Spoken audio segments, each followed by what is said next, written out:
नाज़रीन आगे बढ़ेंगे और बात करेंगे तालिबान हुकूमत की सख्त और गैर जमहूरी पॉलिसियों के बायस अफगानिस्तान आलमी सतह पर तन्हाई का शिकार है। बरतानिया, तुर्की, नॉर्वे के बाद जापान भी अफगान सफारत खाना बंद करने का ऐलान कर चुका है और जापान ने अफगान सफारत खाना 31 जनवरी 2026 से मुकम्मल बंद करने का ऐलान किया, जिसके बाद सियासी और इक़्तिसादी सरगर्मियां भी मुअत्तल हो जाएंगी। इसी पर बात करेंगे। हमारे गेस्ट हमें ज्वाइन कर चुके हैं दिफाई तजियाकार हैं ब्रिगेडियर रिटायर्ड गजनफर अली साहब।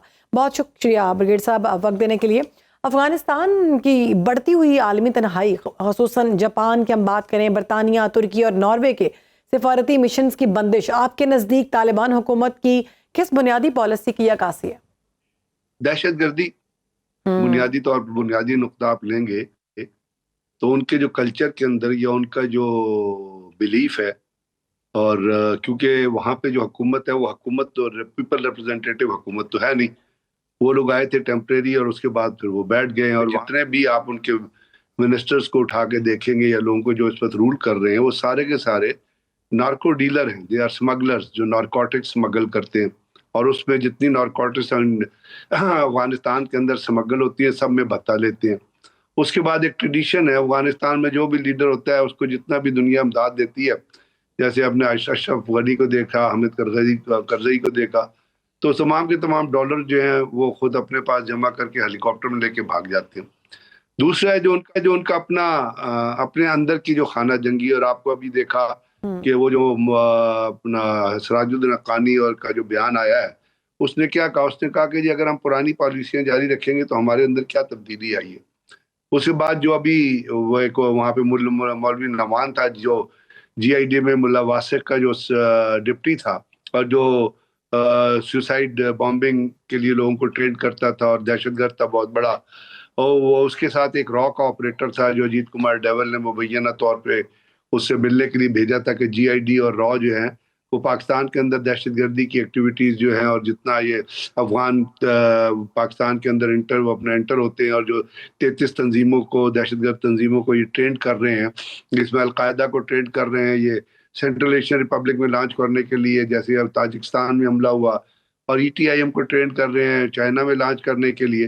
तो वो 33 तंजीमें जिनको उन्होंने ट्रेनिंग फैसिलिटीज़ प्रोवाइड करती हैं, उसको वो GID का जो नोमान गनी है जो वो सुपरवाइज करता था, तो उसके घर में क्वाडकॉप्टर का उसके घर में धमाका हुआ, वो मारा गया। उसके बाद वो जो रॉक ऑपरेटर था वो भी मारा गया।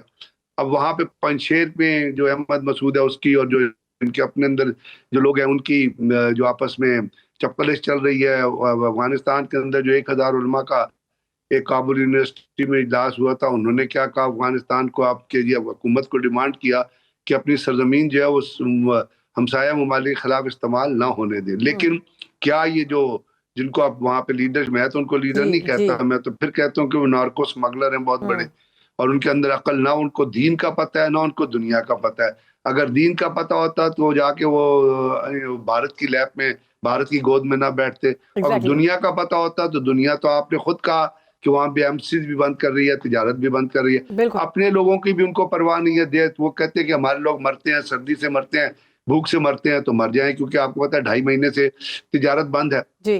जो वहाँ पे जो ट्रांजिट ट्रेड है वो बंद है। उसका खैर पाकिस्तान को भी नुकसान है, लेकिन उनको ज्यादा नुकसान है, उनको भी नुकसान है, दुनिया के बाकी ताजरों को भी नुकसान है, क्योंकि पाकिस्तान की तरफ से जो कंसाइनमेंट जाता है वो 3 दिन में कराची से उतर के अफगानिस्तान पहुंच जाता है। उसमें टोटल कॉस्ट जो है वो $2000 आती है।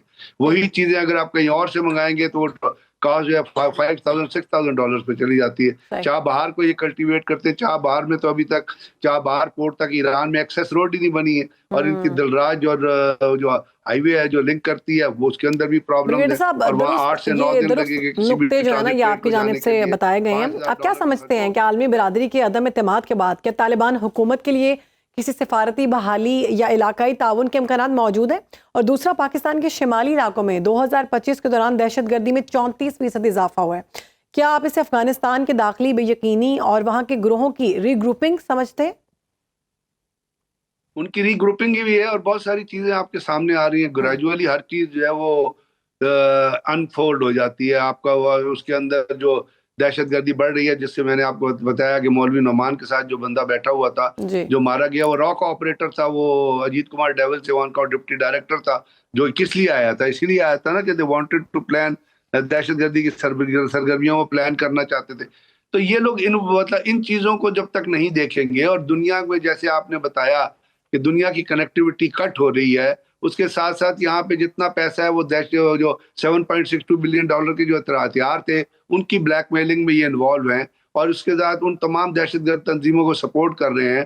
اس کے اندر بہت ابھی جو رپورٹس آ رہی ہیں اس میں مبینہ طور پہ کچھ ایسے خلیجی ممالک کا نام بھی آ رہا ہے جنہوں نے BLA اور BF کے لوگوں کو اپنے ملک میں بلایا تھا، اور اس کے ساتھ ساتھ وہ ان کو فائنینشیل ہیلپ بھی کر رہے ہیں، کیونکہ اسرائیل جو ہے موساد اور را کا اور GDI کا ایک نیکسس کابل کے اندر موجود ہے. اسرائیل ریلیٹڈ ہے کچھ آپ کو پتا ہے خلیجی ممالک کے ساتھ، اس کے تھرو جو ہے ان کو فنڈنگ بھی ہو رہی تھی. تو وہ فنڈنگ جو سروائیو یہ کر رہے تھے، اس سے آپ نے دیکھا کہ یہاں پہ جتنی دہشت گردی کی وارداتوں میں اضافہ ہوا ہے وہ اس وقت ہوا ہے جب جا کے یہ بھارت کو ملے ہیں، اور اس کے ساتھ ساتھ جو چیزیں چلی ہیں. تو یہ تو ری گروپنگ تو ہو چکی ہے وہاں پہ، اور ری گروپنگ کر کے ہی ابھی پرسوں پاکستان نے ایک کرم ایجنسی میں ایک تشکیل کو ہٹ کیا ہے جو 40 لوگوں کی تشکیل تھی، اس میں 20 جو ہے وہ مارے گئے ہیں اور 18 کے قریب زخمی ہیں. تو یہ روزانہ جو تشکیلیں آ رہی ہیں GDI اور را کا جو وہاں پہ موساد کا جو دفتر انہی کے سپرویژن میں یہ پاکستان کے اندر دہشت گردوں کو لانچ کر رہے ہیں. تو یہ چیزیں جو ہیں یہ ان کے اپنے بیسس پہ بھی طور پہ ہیں کہ جتنا یہ نارکوٹک سے پیسہ آتا ہے اس کو بھی استعمال کرتے ہیں. آپ کو پتا ہے تیرا میں یہ آ کے پاکستانی جو وہاں پہ رہ رہے ہیں ان کو پریشرائز کرتے ہیں، کیونکہ تیرا کے اندر بہت ساری آئس ہوتی ہے، فیوم ہوتی ہے، چرس ہوتی ہے، ہیروئن ہوتی ہے، اس کا یہ حصہ مانگتے ہیں. تو ان تمام چیزیں جو ہے بجائے اس کے کہ عوام کی فلاح کے طرف یہ چیزوں کو ریکروٹ کریں، یہ دہشت گردی کو سپروائز کرنے میں، ارینج کرنے میں اور لانچ کرنے میں اپنی ساری کنسنٹریشن. اسی لیے آپ دیکھ رہی ہیں کہ دہشت گردی کی واردات